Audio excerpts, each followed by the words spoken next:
Ce matin, notre ministre des Affaires étrangères, Maître Aïssata Tall Sall, était au Parlement européen pour donner des explications sur la situation qui prévaut à l'heure actuelle au Sénégal. Il a parlé un long moment, revenir sur les bonnes relations entre le Parlement européen, l'Europe de manière globale avec le Sénégal, parler des perspectives. Mais elle a abordé les récents événements avec une loupe bien particulière. Et nous avons eu la possibilité d'avoir écouté toute l'intégralité de sa déclaration. Mais ce qui nous intéresse, plus particulièrement à l'heure actuelle, c'est la lecture qu'elle a servi aux députés européens sur la situation dramatique que le peuple sénégalais est en train de vivre.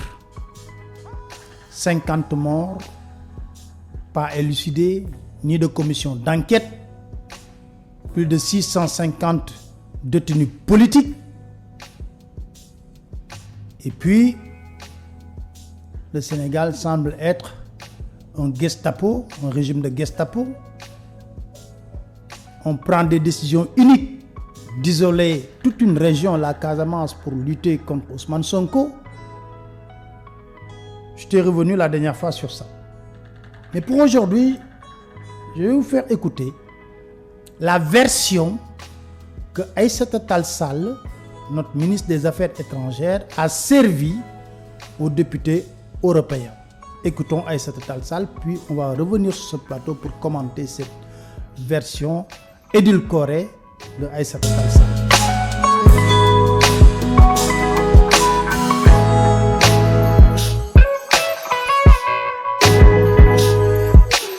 Monsieur le Président, je voudrais maintenant en venir à la situation politique au Sénégal. Je sais que c'est un sujet sur lequel vous souhaitez m'entendre, mais c'est également un sujet sur lequel je voudrais m'exprimer.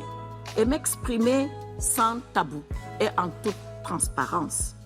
Vous le savez, des troubles politiques, notre pays en a connu, comme de nombreux autres, à l'approche d'une élection majeure, comme il en est de l'élection présidentielle. Mais ce qui s'est passé au Sénégal, les 1er et 2 juin 2023, est sans précédent dans notre histoire. À la suite de sa condamnation à 2 ans de prison ferme, dans le cadre d'un procès l'opposant à une jeune fille dénommée Adji Sarr, qui l'avait alors accusé de viol, Ousmane Sonko, un des opposants sénégalais, a instigé et provoqué de violents troubles pour rejeter la décision de justice, alors même qu'il avait délibérément refusé de comparaître pour se défendre. Nous avons écouté attentivement Maître Aïssata Tall Sall délivrer une version truffée de contre-vérités. Une version truffée de contre-vérités. Il a été barricadé à son domicile le jour où on prononçait le verdict. Résultat, le 1er ou 2 juin. Il n'y a aucun enregistrement ou audio de Sonko qui circule qui demande aux jeunes de descendre manifester. Donc dire qu'il a demandé aux jeunes de descendre manifester à cause de son verdict, c'est archi faux. Ce n'est pas la vérité. La vérité est que, à l'issue de ce procès, les Sénégalais ont constaté une sorcellerie judiciaire qui renforce la conviction largement partagée par les Sénégalais que cette justice n'est plus rendue au nom du peuple.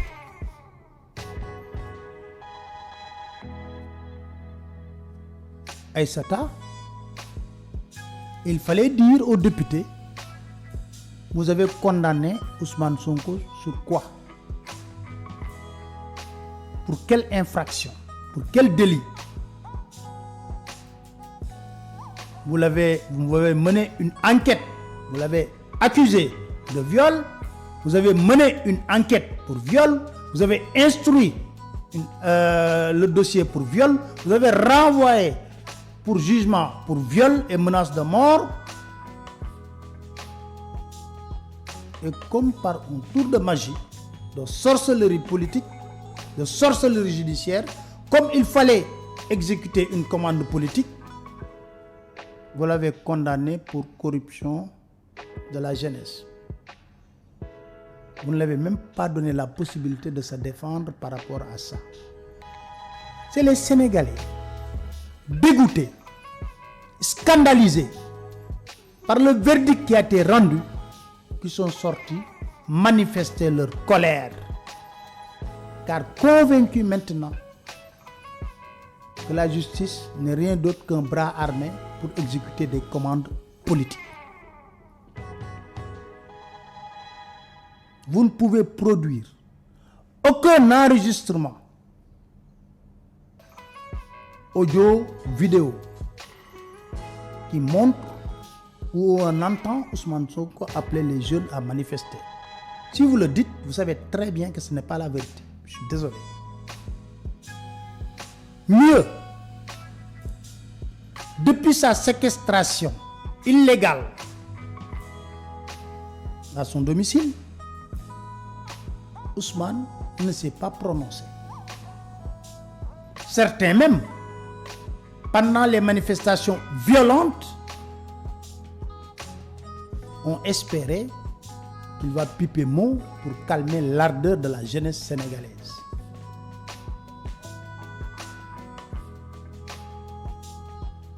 Il a préféré garder le mutisme. À son appel, des bandes organisées et armées ont semé le désordre, la violence et parfois la mort. Elles ont détruit et saccagé les biens publics et privés. Vous en aurez davantage les éléments dans le livre blanc publié par le gouvernement du Sénégal et que je mets à votre disposition. En effet, ces bandes organisées ont systématiquement attaqué et pillé les édifices publics. Elles ont saccagé et brûlé, au moyen de cocktails Molotov, une partie de l'université de Dakar, une des premières en Afrique, pillé des banques et autres établissements de commerce, détruit et brûlé des biens et propriétés privées. Mais pire, ces bandes organisées ont failli. Si ce n'était la vigilance et le professionnalisme de nos forces de l'ordre, s'en attaquer à des infrastructures névralgiques en sabotant les installations d'eau, d'électricité et de transport public à Dakar. L'objectif était clair. Il s'agissait de mettre Dakar dans un état de chaos total et de rendre ainsi le pays ingouvernable. Il n'y a jamais eu de bande armée. C'est archi faux. Parce que la notion de bande armée, c'est très clair. S'il y a eu bande armée, c'est à votre niveau. À travers vos milices qui quittaient le siège du parti présidentiel dans des L200 pick-up lourdement armés qui sévissaient, qui tuaient impunément des manifestants au vu et au su des forces de défense et de sécurité.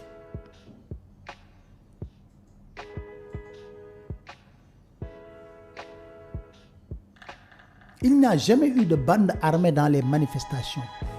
Les jeunes n'étaient pas armés. On a tué plus de 40 jeunes innocents qui n'avaient pas d'armes. La vérité, il y a eu une opération minutieusement préparée avec des milices lourdement armées qui quittaient le siège du parti présidentiel pour aller tuer impunément d'innocents jeunes sénégalais. Pourquoi vous n'avez pas parlé de ces morts? Vous l'avez fait sur le plateau de France 24. Vous avez reconnu que les forces de défense et de sécurité ont tiré à balles réelles. Ce qui n'honore pas nos forces de défense et de sécurité qui ont une certaine expertise dans le maintien de l'ordre. Mais les milices, c'est vous-même qui les avez organisées. Personne ne peut faire une telle opération d'envergure. Plus de 50 voitures non immatriculées circulant avec des milices. Parce que les milices n'ont tué que des manifestants. Il y a des bandes armées, c'est cette milice. Et cette milice n'a tué que des manifestants. Et les forces de défense et de sécurité regardaient ces milices faire. Vous avez parlé de points stratégiques. Aucun point stratégique n'a été attaqué. L'armée s'est déployée dans le cadre du maintien de l'ordre. L'armée se déploie dans les points stratégiques. Même là où la police était débordée, l'armée a pu apporter un coup de main dans les champs et tout ça. Et c'est une révolte du peuple sénégalais par rapport aux dérives autocratiques qui détruisent toutes nos institutions, plus particulièrement la justice, un pilier fondamental dans une société démocratique. C'est ça que les Sénégalais ne veulent plus. Vous dites qu'on a voulu mettre Dakar dans un état de chaos. Mais vos milices l'ont fait. Cette milice organisée, recrutée, des nervis, organisée, lourdement armée, l'ont fait. Ils ont mis Dakar dans le chaos. Pour la première fois dans l'histoire politique, en l'espace de 2 jours, on a eu 40 morts et on ne sait pas le nombre exact de décès pour le moment. Donc si quelqu'un a mis le pays dans le chaos, c'est votre milice qui quittait le siège du parti présidentiel. Le plus grave est que cette action a été organisée et planifiée de l'extérieur. En effet, quelques jours auparavant, le 26 mai, un groupe dénommé Anonymous avait piraté le système informatique de l'État et de ses services, paralysant ainsi tout leur fonctionnement. Il est clair que la violence des manifestations et leur caractère simultané relayaient là une organisation planifiée et concertée. Vous parlez d'une sorte de cyberattaque. Quand il y a eu cette sortie de l'État parlant de cyberattaque, j'ai été le premier à écrire sur ma page Facebook: faites très attention, car cette manière excessive du gouvernement du Sénégal de communiquer sur cette cyberattaque qui en réalité n'a pas touché fondamentalement les services névralgiques de l'État. C'est faux. Dire que oui, quels sont les services névralgiques de l'État? Le ministère de l'Intérieur a été touché, le ministère de l'économie et des finances a été touché, le DGID a été touché, Trésor. Non, c'est faux. Parce que nous ne l'avons même pas senti. Et je suis au regret de vous dire que ce n'est pas Anonymous. Nous les connaissons très bien. Si Anonymous voulait bloquer ce pays, en 24 heures, ils peuvent le faire. Bloquer tous les services. Ils l'ont fait au Togo, je crois. Pour revendiquer une véritable démocratie. Ce n'est pas Anonymous. Et ceux qui l'ont fait ne sont pas trop experts en la matière. Non. Parce que ce n'est pas évident d'être victime des hackers comme Anonymous et en laps de temps retourner la situation. Non. Donc, rien ne nous prouve cela.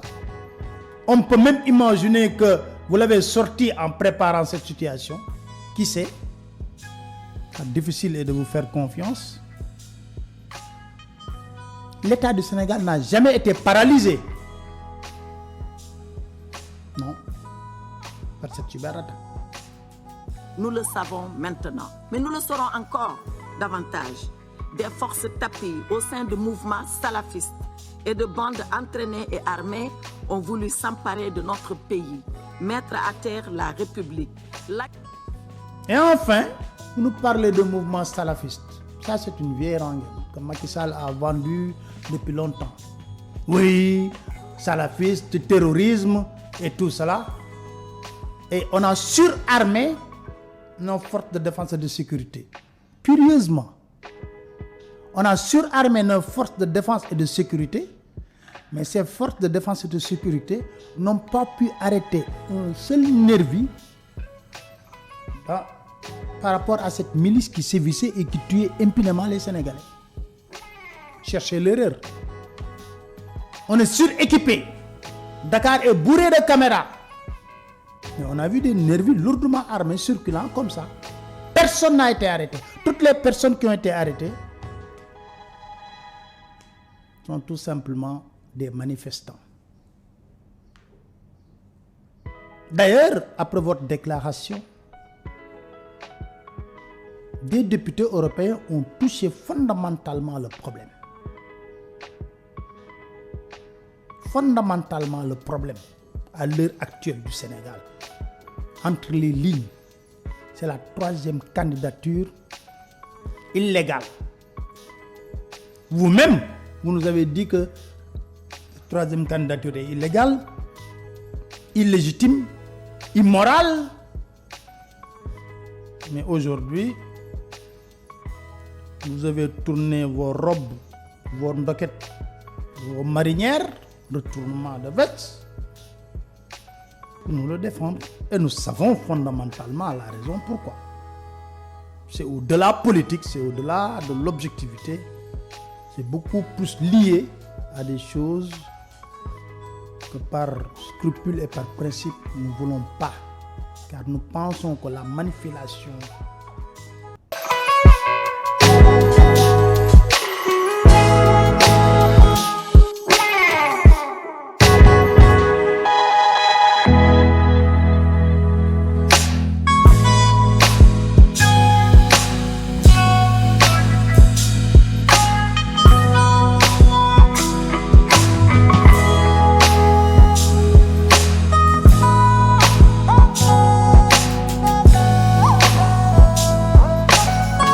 qu'il est question. Il est question du Sénégal, notre pays, où il y a eu des violences le 1er juin et le 2 juin, où il s'est passé quelque chose de grave, pour laquelle nous sommes en train de situer les responsabilités. Quand on voit les policiers attaqués et agressés, quand on voit les casernes de gendarmerie, les édifices publics brûlés sur la base de cocktails Molotov. Et tout cela, je ne le dis pas pour le dire, c'est acté et même c'est prouvé. Quand on voit des manifestants tirer sur d'autres manifestants, ce n'est pas moi qui le dis, c'est des médecins et des témoins indépendants qui le disent, mais il y a de quoi s'arrêter. En quoi la Cour pénale ou la compétence universelle peut venir s'incruster dans cette affaire du Sénégal alors que la justice nationale est en train de faire son travail. Le président Macky Sall, en toute responsabilité, dès le premier jour a dit « Donnez le nombre de morts. 9 le premier jour, 16 le second jour. » Maintenant, j'entends 30 morts. Il y a même des morts que la mer est en train de refouler. On nous peint un tableau chaotique. Ce n'est pas vrai. 40 d'après Ousmane Sonko. Ce n'est pas le Sénégal. Ce n'est pas vrai. Sinon, moi, je vous dis, il y a 0 mort. Et vous jugez comment entre les 40 de M. Ousmane Sonko et les 0 que j'ai avancés. Les morts sont actés. C'est vu, c'est connu, c'est prouvé. Il ne suffit pas d'annoncer. Donc, franchement, sur cette initiative judiciaire, comme je l'ai dit, pour nous, c'est de l'enfantillage et également, c'est du ridicule. Mais le ridicule ne tue plus, on le sait maintenant. Alors, Madame la Ministre, vous parlez des tirs à balles réelles. Le 13 juin, le Haut Commissariat aux droits de l'homme de l'ONU s'est déclaré profondément préoccupé par la situation dans votre pays et a ajouté que l'utilisation d'armes à feu par les forces de sécurité lors des manifestations constituait un sombre précédent pour le Sénégal. Est-ce que vous entendez cette grave mise en cause? Est-ce que vous la prenez au sérieux? Il a raison et il a tort. Il a raison quand il dit que ça peut être un sombre précédent. Vous savez pourquoi? Parce que le Sénégal est un pays respectueux des droits de l'homme. Parce que personne, ni lui, encore nous en premier, n'a jamais souhaité qu'au Sénégal, on puisse utiliser des balles réelles pour tirer sur des manifestants. Mais quand les forces de l'ordre, comme je l'ai dit, elles sont agressées, quand elles-mêmes elles sont victimes de la violence, quand elles sont en état de légitime défense, que doivent-elles faire? Voilà. Il n'y aura pas de sanctions contre les forces de l'ordre qui ont tiré à balles réelles? Bien sûr qu'on est en train d'enquêter, M. Boisbouvier. Bien sûr que quand le juge verra que le manifestant ou même la force de l'ordre en face a tiré parce qu'il était en état de légitime défense, que va faire le juge? Voilà. Donc tout ça nous amène encore à l'enquête qui a été ouverte de façon indépendante et de façon judiciaire. Maintenant, pour en revenir au commissaire, quand même, avant de nous lire ce morceau de son communiqué, il faut remonter à plus haut. Plus haut, c'est de dire que le Sénégal, d'ailleurs devançant en cela des pays beaucoup plus riches que lui, a toujours été un pays respectueux des droits de l'homme. Voilà ce que commence par dire le haut commissaire. Et nous sommes d'accord avec lui. Maintenant, comme je le dis, si le Sénégal, ce n'est pas le paradis des droits de l'homme, ce n'est pas non plus l'enfer des droits de l'homme. Le Sénégal est un État de tradition respectueux des droits de l'homme. Et c'est en cela qu'il faut regretter les morts. Mais allez savoir pourquoi il y a eu des morts. Le Sénégal continuera à être cet État de droits de l'homme, à être cette démocratie et à être ce pays respectueux des libertés et de la dignité humaine. Lamine bu waxul dëgg wax fen dégg naa ministre des Affaires étrangères, en fait des Affaires étranges, j'allais dire, Aïssata Tall Sall dem toog ci télé tubaab yi naan force de défense et de sécurité yi dañ doon def légitime défense moo tax ñu tirer ci population bi cim du ngeen rus ci biir Sénégal ngeen wax ñu ne ay ñeneen nit ñu tirer ci population ci booy ñi faatu ngeen dem toog ak tubaab yi di lay naan Sénégal force de sécurité yi dañ nekkoon ci légitime défense. réew kenn du ko yor ci ay fen réew kenn du ko yor ci ay caaxaan nañu waxante dëgg moom président Macky Sall dem na toog ànd ak ñamu àndal naan bu ngeen bëggee 3e mandat bi ma bàyyi ko da ngeen ma koy ñaan ma ne leen jël leen soo leen bëggee waaye si njëkk nag si njëkk de